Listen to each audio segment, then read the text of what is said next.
beings a second gift, the gift of language.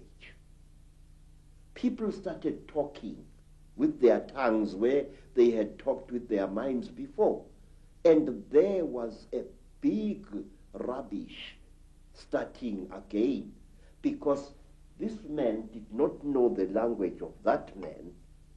And when this man greeted that man, this man thought that he was being insulted, and so a lot of murder and culpable homicide started taking place all over the world.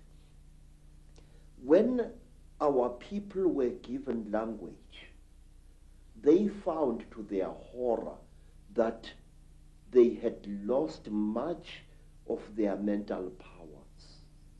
They had paid a terrible price. But the Chitauri were now the masters of human beings.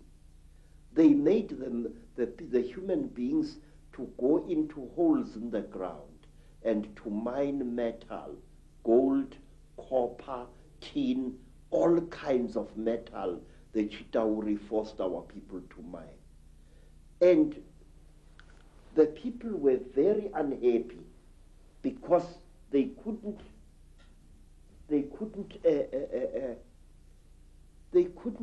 cope with the new sexual differences which were there now between men and women.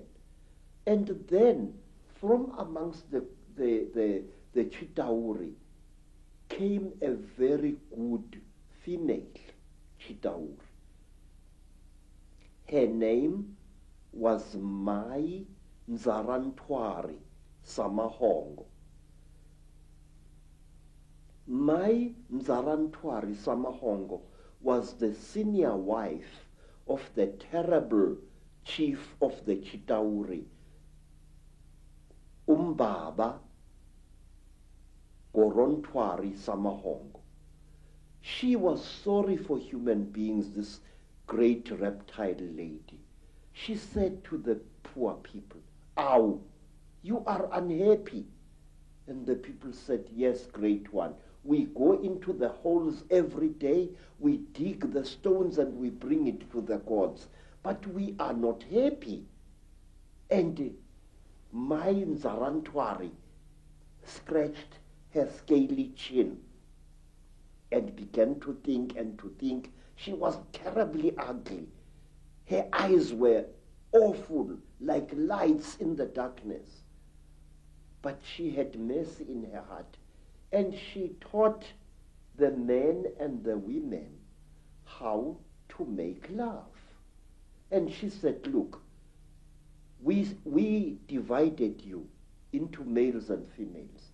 Now this action is going to bring you together."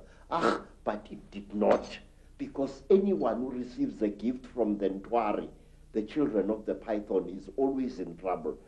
What happened was that when one guy slept with his wife, he didn't find her much, so he went to steal another guy's wife, and there was a big remorse, as we say in Afrikaans, starting.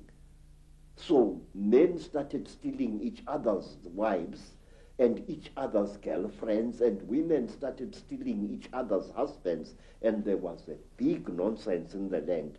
And King Umbaba, the terrible lord of the Ntwari, the reptile people, said, "Look what you've done, you stupid old woman. Now these people, they are making such a noise. Listen to all that screaming in the bush.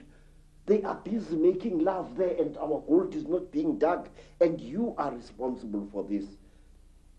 Nzarantwari thought and thought and thought and thought, and then she got a plan, and she said, "I will make them stop.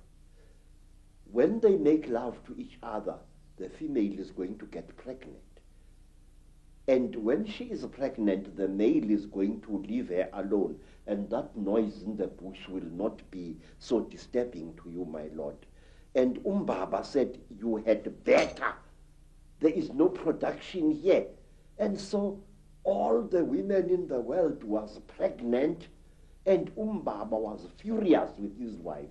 And so it went on and on until one day Nzarantwari activated a black hero called Mweru. And Mweru challenged the great chief of the serpent people to a fight.